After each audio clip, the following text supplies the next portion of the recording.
Bonjour à toutes, bonjour à tous, je vous retrouve dans cette vidéo pour vous parler de mes dernières lectures. Je me suis rendu compte que ça fait quoi, 2 mois et demi que j'ai pas fait ça. Du coup, j'ai une dizaine de livres à vous présenter. J'ai déjà tourné cette vidéo la semaine dernière, sauf que ça a duré 1h30, c'était pas du tout concis, c'était horrible le montage. Et du coup, je me suis dit que finalement, la meilleure chose à faire, ce serait très probablement de la refaire plutôt que de passer une deuxième semaine à essayer de monter cette vidéo. Qui a finalement été assez brouillonne. Du coup, je vais la refaire en espérant cette fois-ci être plus concise, ne pas m'étaler longtemps, ne pas me répéter, tout ça, tout ça. Dans cette vidéo, je vais vous présenter une BD, une pièce de théâtre écrite par une autrice marocaine féministe. Je vais vous présenter quelques essais et quelques romans, même si dans cette liste il y a plusieurs must-read à mon sens. Je n'ai pas eu de grandes révélations malheureusement ces derniers mois dans mes lectures. Alors, je vais commencer avec la BD Trajectoire d'une femme de Erin Williams. C'est le journal intime d'une femme qui raconte un petit peu son quotidien, notamment son expérience en tant que femme dans l'espace public, c'est-à-dire quand elle prend le métro le matin, quand elle sort dans la rue, le harcèlement de rue. Ça parle aussi d'alcoolisme, de l'importance de la sororité qui l'a aidé à s'en sortir, à guérir. Elle parle aussi beaucoup de ses relations sexuelles ratées, du consentement et aussi comment est-ce qu'elle essaie finalement d'échapper à tout ça en se noyant dans l'alcool. Il est assez bien, il y a pas mal de références littéraires dedans, c'était intéressant à lire. Ensuite, j'ai lu Au-delà de la pénétration de Martin Page. Cet auteur, je l'ai découvert il y a quelques années dans un épisode des Couilles sur la table, un podcast que je vous recommande pour ceux et celles qui ne le connaissent pas encore. Et je me rappelle que cet épisode m'avait déjà pas mal marqué. J'ai décidé de lire le petit livre il y a récemment et ça a été une superbe lecture. C'est un essai dans lequel Martin Page, homme cisgenre, blanc, féministe, ça fait plaisir en fait de lire un auteur féministe parce qu'il est vraiment, c'est quelqu'un qui reconnaît ses privilèges, qui se met beaucoup à la place des femmes, qui a aimé aussi avoir encore des attitudes sexistes, même s'il a intellectualisé certaines choses, mais il continue d'avoir certains comportements un petit peu malgré lui. Voilà, j'ai apprécié en fait cette franchise et j'ai trouvé très authentique. Dans ce livre-là, comme le titre l'indique, il vient en fait montrer que les relations sexuelles, ça va au-delà de la pénétration, que la pénétration ne devrait pas être le centre ni l'objectif de toute relation sexuelle et qu'il faudrait être plus créative et plus innovante par rapport à ça.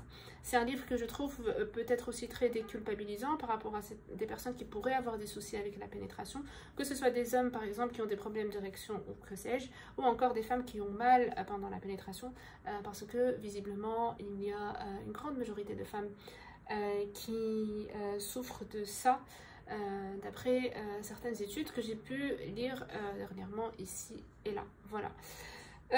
J'ai beaucoup aimé aussi un petit peu la conclusion de ce livre puisqu'il se projette un petit peu dans le futur et il commence à imaginer comment la sexualité pourrait être à l'avenir et c'était très très rafraîchissant. Ensuite, j'ai lu Scum Manifesto de Valérie Solanas. Là, j'ai été plutôt déçue, vu tous les éloges que je voyais sur Instagram, la postface écrite par Lorraine Bastide, quelques extraits que j'ai pu lire sur Instagram. J'attendais beaucoup de ce livre et franchement, je voyais énormément d'éloges. Finalement, moi j'ai été plutôt déçue. Valérie Solanas, c'est une autrice que je ne connaissais pas. C'est une personnalité qui était assez spéciale, assez déchaînée, très très en colère contre les hommes. Qui avait tiré sur Andy Warhol mais l'a raté malheureusement. Malheureusement, ça c'est elle qui le dit, hein. Et qui a été internée dans un asile psychiatrique. C'est aussi une femme qui, je pense, dont le talent n'a pas été reconnu de son vivant et du coup ça a aussi créé beaucoup de frustration chez elle, on peut imaginer. Elle a vendu, je pense qu'elle a vécu dans des conditions assez précaires. Elle vendait son manifeste féministe à 1 dollar dans la rue et elle le vendait à 2 dollars quand c'était un homme qui l'achetait. Pourquoi j'ai été déçue? J'ai été déçue parce que j'ai trouvé que le contenu n'était pas très solide, n'était pas très consistant. Apparemment c'est un manifeste où il y a aussi beaucoup d'humour et qu'il faudrait aussi lire avec beaucoup d'humour. Donc peut-être que je manque d'humour, c'est pas impossible, mais moi c'était pas trop ma tasse de thé. En fait, c'est un livre où elle se défoule, elle se déchaîne comme ça sur les hommes. Du coup, elle les traite de tous les noms et tout. Elle est vraiment très en colère et tout ça, tout ça. Mais moi, vraiment, ce qui m'a dérangé, c'est que je trouvais que ses arguments n'étaient pas solides et qu'ils étaient très facilement réfutables. C'est-à-dire que pendant que je lisais, je me disais déjà que, bon, si ce livre était sorti en cette année, parce que je pense qu'il a été publié dans les années 60 ou avant, je sais plus, mais dans ces eaux-là, je crois. Du coup, je me suis dit, s'il avait été publié aujourd'hui, il aurait été facilement, voilà... on aurait facilement pu dire que bon, ça c'est pas vrai, ça c'est pas franchement très très bien fouillé, et qu'on peut, voilà, on peut réfuter pas mal de choses. Du coup, moi, mis à part une partie sur le capitalisme, sur le travail, et le lien entre le travail, le capitalisme, le féminisme, le patriarcat, tout ça, qui était intéressant, et c'était une page ou même pas, je crois. Le reste ne m'a pas beaucoup intéressé, et bon, bof. Je lui ai donné une note de 2 sur 5 sur Goodreads. Peut-être que je suis passée à côté, je sais pas, mais moi ça m'a pas marqué. Ensuite, j'ai lu Le sexisme, une affaire d'homme de Valérie Ray Robert, une autrice que j'adore, dont j'avais lu une culture du viol à la française il y a 2 ans, que j'avais beaucoup aimé, que je continue de recommander à toutes les personnes qui souhaiteraient s'informer sur la culture du viol. Il est très pédagogue, il y a beaucoup de définitions, de notions de base dedans, il est très facile à lire, très fluide, et il rappelle, il met en place, c'est un livre un petit peu qui met en place les bases, j'ai envie de dire, par rapport au féminisme et à la culture du viol plus précisément.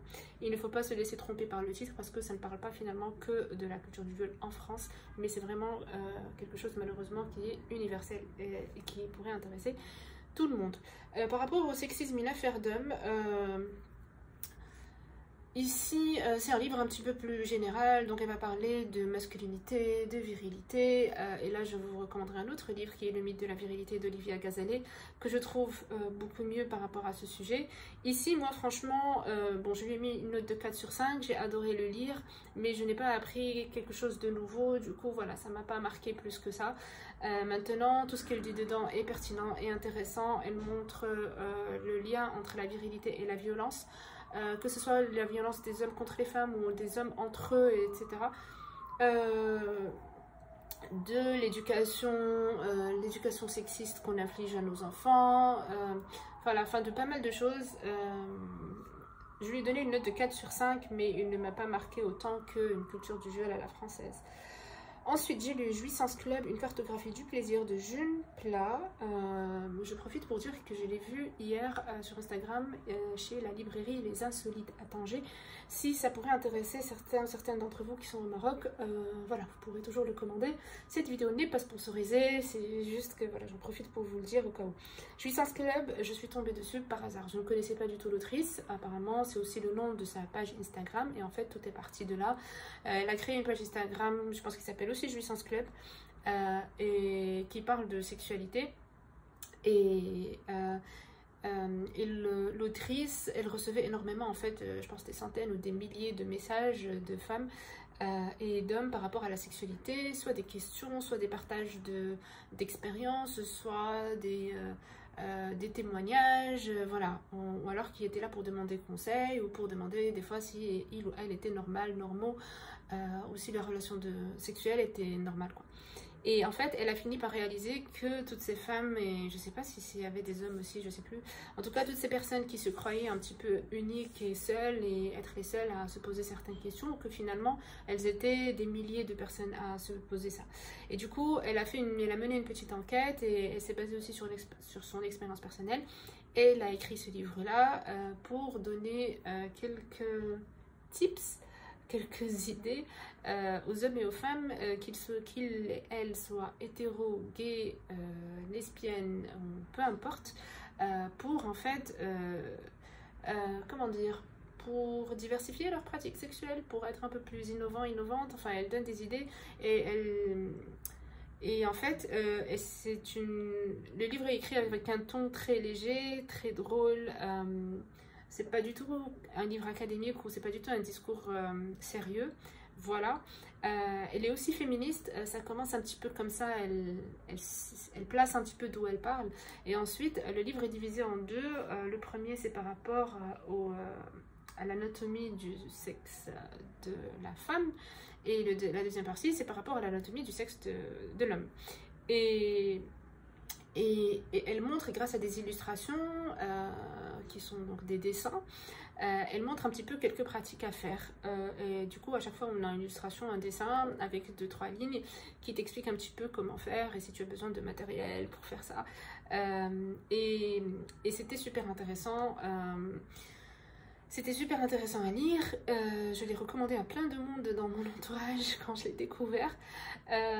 Et aussi, ce que j'ai beaucoup aimé, c'est que ça éduque vraiment, dans le sens où elle nous rappelle, en fait, où elle nous apprend que, par exemple, bon, mis à part déjà bien connaître son corps, etc., elle nous apprend que toutes les personnes sont différentes, que ce qui plaît à une personne peut laisser une autre personne indifférente, et surtout que ce qui ne te plaît pas aujourd'hui ne veut pas dire que ça ne te plaira pas demain, que nos corps évoluent, que notre désir évolue, que notre plaisir évolue, selon l'âge, selon l'expérience, selon le mood, etc., etc. Du coup, c'était super intéressant et j'ai beaucoup aimé.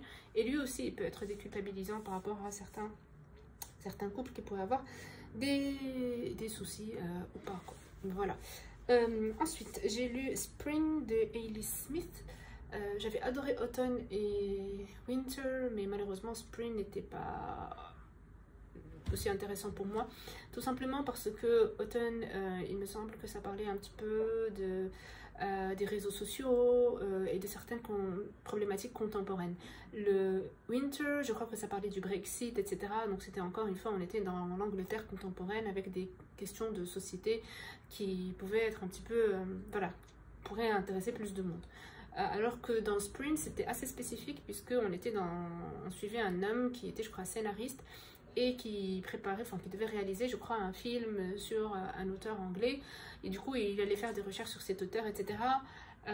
Ça parle aussi de deuil, mais moi, ça m'a pas intéressée parce que cet auteur ne m'intéressait pas et c'était trop littéraire à mon goût.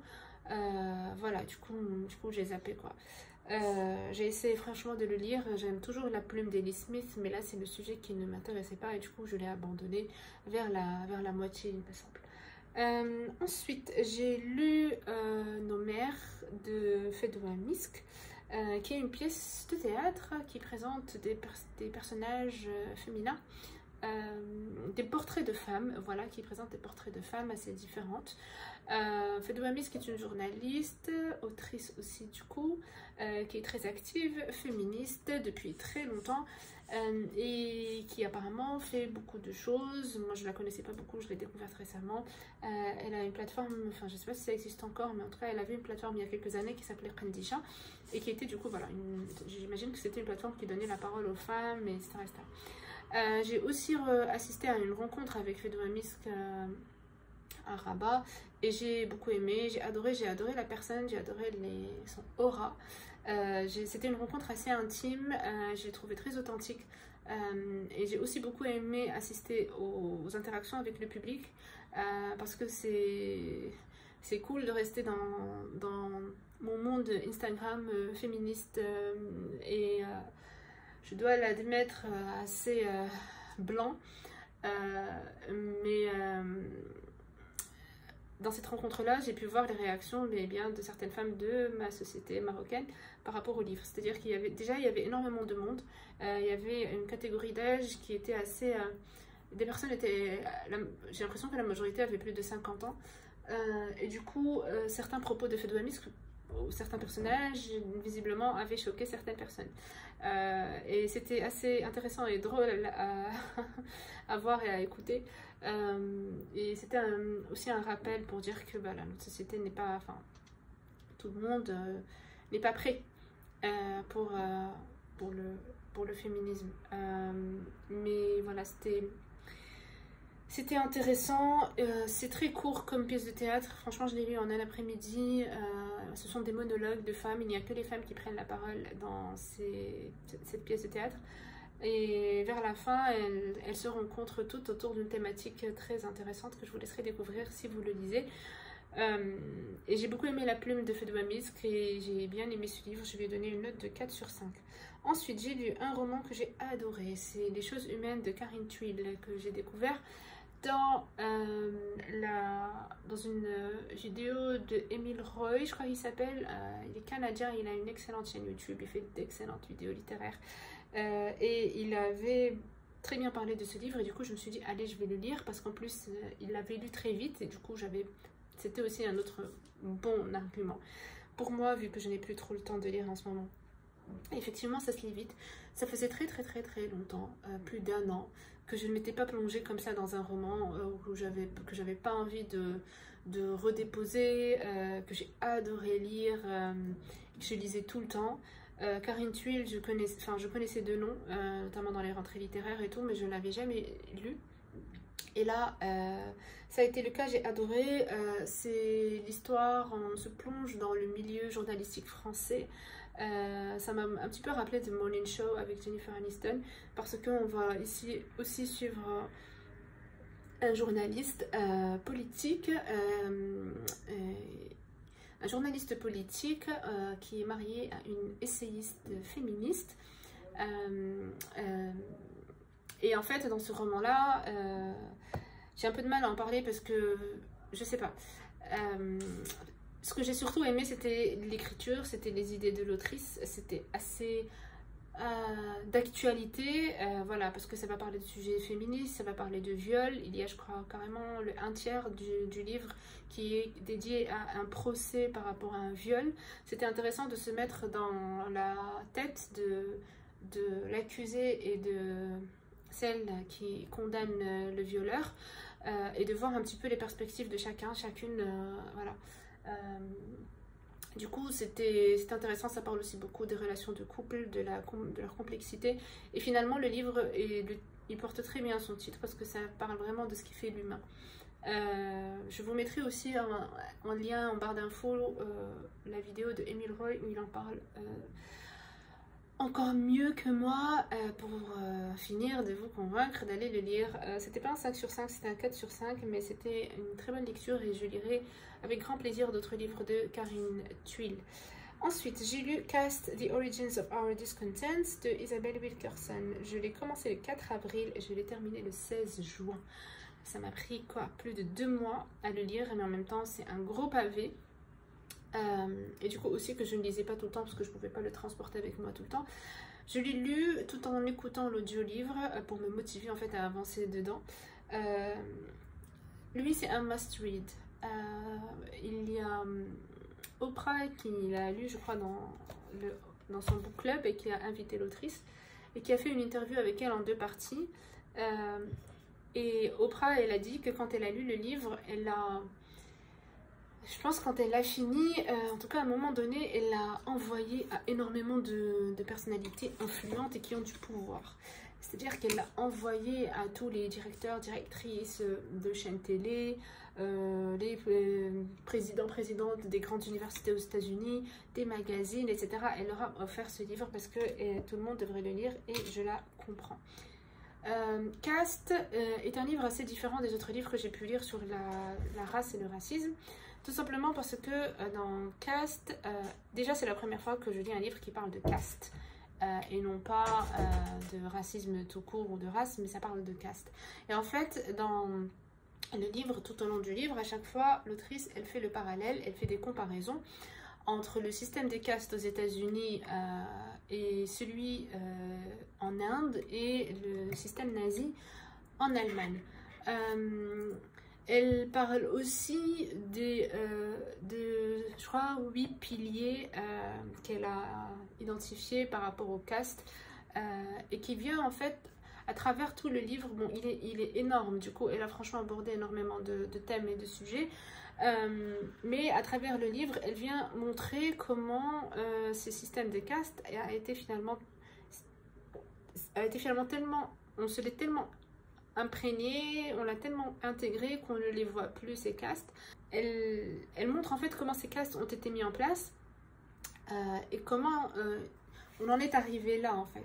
Et du coup elle montre que par exemple on a beaucoup joué sur Par exemple, pour dire que, ah oui, vous savez, les noirs, ils sont inférieurs aux blancs, mais ça a été prouvé scientifiquement. Hein. D'ailleurs, leur cerveau, il n'est pas aussi développé, leur crâne, je sais pas quoi, ce genre de choses. Ou alors, des fois, on peut se référer à une religion pour dire, ah oui, mais tu sais, même dans les textes sacrés, il dit que ce peuple-là, il est supérieur à l'autre. Donc voilà, elle montre un petit peu toutes les portes d'entrée qui ont été empruntées pour venir instaurer ce système de caste. Elle a beaucoup voyagé, elle a rencontré énormément de monde et d'universitaires, du coup elle relate un petit peu tout ça. C'est vraiment un livre qui est assez... qui aborde vraiment le sujet des différentes perspectives, c'est-à-dire que des fois elle fait aussi des analyses un petit peu comparatives historiquement et des fois elle fait carrément des comparaisons entre les humains et certains animaux, et par exemple le système de caste entre guillemets chez les loups, le alpha, le oméga, comment eux ils procèdent pour identifier le leader et le maillon faible, et elle compare et ça marche, et elle fait le parallèle avec comment nous on fait, et elle montre juste en fait comment c'est totalement ridicule que chez nous c'est une question de couleur de peau, et finalement c'est quelque chose de on se base sur des physiques, on se base sur voilà, des choses comme ça pour choisir qui aura le pouvoir et qui ne l'aura pas. C'est voilà, c'est intéressant, moi je vous le recommande. Après c'est un gros pavé comme j'ai dit, mais c'était super cool. Après, j'ai lu Pour elles toutes, Femmes contre la prison de Gwenola Ricordo, que j'avais découverte dans La Poudre. Et j'ai aussi lu La domination policière, une violence industrielle de Mathieu Rigouste. À chaque fois, je présente ces deux livres en même temps, en parallèle. Je sais pas, je les ai lus en parallèle et en même temps, dans ma tête, il y a un lien entre les deux livres et entre les deux thématiques. Gwenola Ricordo... c'est un livre où elle va faire pas mal d'interviews avec des femmes qui ont été dans la prison ou qui ont eu des proches en prison. Et la théorie que défend Gwenola Ricordo, c'est l'abolition du système pénal. C'est-à-dire qu'elle vient et nous explique que tout le système pénal, eh bien, en fait, il est inefficace et il n'atteint pas les objectifs qu'il prétend ou qu'il devrait atteindre. C'est-à-dire que le taux de criminalité ne diminue pas du tout, il y a toujours de la récidive, la société ne s'améliore pas, l'individu qui est emprisonné ne change pas, ne s'améliore pas, la communauté non plus, la société non plus, etc. Et que du coup, en fait, ce système est défaillant. C'est quelque chose que Foucault avait aussi montré dans Surveiller et punir, mais Gwenola Ricordo, elle fait surtout un focus par rapport aux femmes et la prison. C'était intéressant.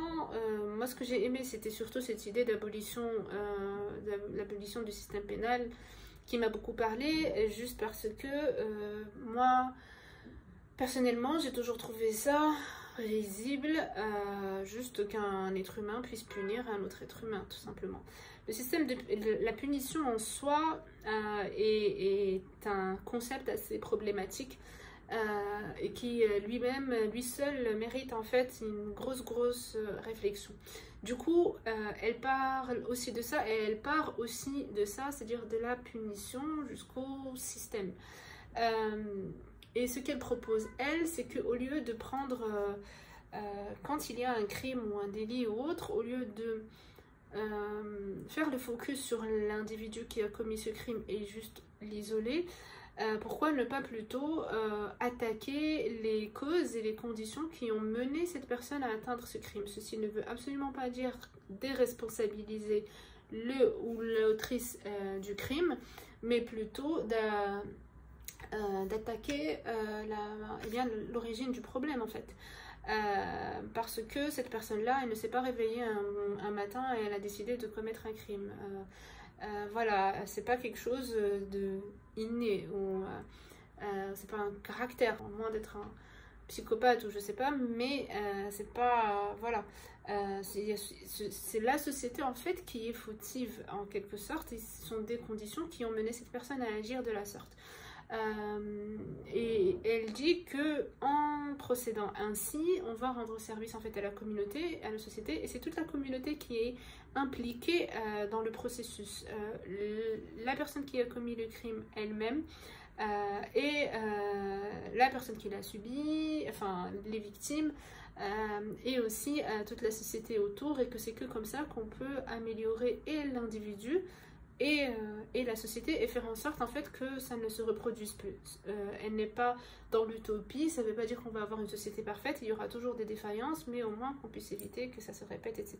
Sans parler de toutes les critiques qu'on pourrait avoir sur le système pénal, le lien avec le capitalisme, le fait qu'il n'y a pas vraiment de justice, que la justice est là pour défendre juste une certaine catégorie de gens, enfin on ne va pas rentrer dans tout ça. Mais voilà, après, parmi les limites un petit peu de ce système, c'est qu'il faut que la personne qui a commis le délit ou le crime ait la volonté de participer à ce process, en fait. Du coup, voilà. Mais c'était très intéressant comme idée. Moi, je vous encourage aussi beaucoup à écouter l'épisode dans la poudre. Il est hyper chouette. Après, le lien que je fais avec la violence policière, ou la domination policière, c'est que ce livre-là, en fait, lui, par contre, il m'a un peu choquée, dans le sens où, en fait, l'auteur, je crois qu'il avait fait sa thèse de doctorat sur le sujet. Du coup, le livre peut être un petit peu... Des fois, pour moi, c'était un peu trop détaillé par rapport aux banlieues en France. Ça donne beaucoup de données, beaucoup de chiffres, etc. Et moi, ce qui m'intéresse, comme souvent, c'est plus l'idée générale plutôt que de rentrer dans ces détails-là. Surtout que, voilà, moi, je vis pas en France, donc bon, je suis pas française et du coup, voilà, je suis pas familière avec ces banlieues et c'est pas vraiment ces détails-là qui m'intéressent. Mais ici, lui, ce qui m'a choquée, alors, je vais y arriver. Mais lui, il montre que déjà, lui, c'est un homme blanc, mais qui est issu, je pense, d'une classe sociale moyenne, parce qu'il disait qu'il vivait dans une cité. Et que c'était intéressant pour lui de mener ses recherches dans la bibliothèque, genre le matin, et puis le soir, il vient et il confronte ses idées, et c'est les résultats de ses recherches avec les gens de la cité, et du coup, il a différentes perspectives. Dans le livre, il démontre que la France, en fait, après avoir occupé l'Algérie, quand elle est rentrée, quand la guerre est terminée, et que, du coup, on est de retour à la métropole, et puis, il y a bien sûr des immigrants qui arrivent d'Algérie notamment. Et bien, et la France, qu'est-ce qu'elle a décidé de faire? Eh bien, tout simplement, elle a décidé de reprendre un petit peu les techniques policières les techniques militaires qu'elle utilisait en tant que colon en Algérie. Elle a décidé de prendre ces techniques et de les calquer sur son système policier. Et de demander en fait à la police de les former et tout pour utiliser ces mêmes techniques pour contrôler ces Arabes ou Amazirs ou que sais-je, les Algériens et les autres, Maghrébins et tout, dans les cités. Ce qui était choquant pour moi, c'était de voir que tout était calculé, que tout était voulu. C'est-à-dire qu'on a fait en sorte d'isoler ces gens, mais c'est pas ça. Ce qui m'a vraiment choqué, c'est pas ça. Ce qui m'a choqué, c'est que on fait aussi en sorte de provoquer cette population pour justifier certaines violences policières, pour justifier certaines méthodes, certaines violences. Et ça, c'était juste totalement gerbant. Et ça m'a beaucoup surprise. Voilà. Peut-être une naïveté de ma part, mais franchement, j'avais pas imaginé ça. Du coup, c'est aussi un livre qui est très intéressant à lire. Parmi les choses aussi qui m'avaient surprise et choquée au début, c'était par exemple quand il parle du désordre voulu. J'étais genre, quoi? Et que ce sont des termes, je pense, genre officiels qui existent, quoi. Donc, l'État veut un certain type de désordre. Et ça fait totalement sens en fait quand on y pense après. Mais moi ça m'avait choqué au départ. Donc voilà, l'État veut il y a des désordres qu'elle veut parce que elle a des intérêts dedans et ça va justifier aussi, comme j'ai dit, certaines violences. Mais il y a des désordres dont elle ne veut pas. Enfin voilà. Et du coup si ça vous intéresse, il montre aussi l'évolution des techniques policières avec le temps, ce qui était utilisé, ce qui est devenu interdit. Voilà, bon. Je vais lui donner une note de 3 sur 5, mais c'était intéressant. Et enfin, le dernier livre, il s'agit de Reste avec moi de Ayobami Adebayo. Je lui ai donné une note de 3 sur 5. C'est un livre qui a remporté un prix de littérature africaine. Je lui ai donné une note de 3 sur 5, même si, bon, c'est bien écrit, je l'ai lu jusqu'à la fin. Je lui ai donné une note de 3 sur 5 juste parce que c'était très triste. Ne me tapez pas. Juste parce que c'était très triste. Et voilà, c'est pas quelque chose que... J'étais pas dans le mood peut-être, ou je sais pas. C'est une histoire qui se passe, je crois, si je me rappelle bien, au Nigeria. Qui a raconté où on suit une histoire, un mariage avec une première femme et puis avec une deuxième femme. Et ça tourne beaucoup autour des enfants, de la stérilité, d'un couple qui a du mal à avoir un enfant. Voilà, franchement, je sais pas quoi dire de ce roman. Voilà, ça parle de ça, ça parle des traditions familiales, des différentes croyances. Voilà. J'ai pas grand chose à dire sur ce roman. Mais ça se lit bien. Ça se lit bien, même si des fois c'est triste, même si des fois c'est révoltant de voir les conditions des femmes toujours aussi piétinées, enfin toujours piétinées et tout, mais bon. C'est tout par rapport à ce bilan. Comme vous pouvez le voir, pas trop d'enthousiasme, j'ai l'impression. Mais voilà, c'est ça. Et en ce moment, je suis en train d'avoir une superbe lecture. Il s'agit de It's Not About the Burqa, qui est édité par Mariam Khan. Et c'est un recueil de textes écrits par des femmes arabes, des femmes, enfin pas arabes, plutôt des femmes musulmanes féministes, et qui viennent un petit peu, et bien tout simplement prendre la parole parce qu'on parle trop à notre place, et qu'elles n'étaient pas contentes de la représentation qu'on fait d'elles, qu'on fait de nous dans les médias, et du coup elles ont décidé eh bien, de parler par elles-mêmes et d'éditer ce livre-là. Comme ça on les écoute aussi, on les lit aussi. Et c'est super intéressant. Pour l'instant, j'ai lu, je crois, 4 textes. J'ai lu un texte de Mona Tahawi qui est toujours aussi génial, toujours aussi en colère. Et puis un autre texte de Coco Khan, de Safi Ahmed et de Nafisa Bakar. Voilà, et c'est très très bien parce que ce sont des profils de femmes féministes musulmanes très différentes. Il y en a qui mettent le voile, il y en a qui le mettent pas. Il y en a pas mal, j'ai l'impression, qui vivent en Angleterre. Il y a pas mal d'indiennes, de pakistanaises, égyptiennes pour l'instant, de ce que j'ai lu. Mais en tout cas, j'ai hâte de le terminer. Et voilà, c'est ma seule lecture en cours, je crois, pour l'instant, bien sûr, avec L'homme sans qualité, qui est toujours ma lecture en cours, mais lui, je crois qu'il risque d'être en cours pendant encore longtemps. Voilà, c'est tout pour cette vidéo. J'espère que ça vous aura intéressé, que vous y aurez fait quelques peut-être découvertes, que ça vous aura peut-être donné envie et des idées par rapport à certaines lectures. Moi, je vous dis à bientôt avec une autre vidéo et je vous souhaite de passer un bon week-end ou une bonne semaine et à très vite. Salut!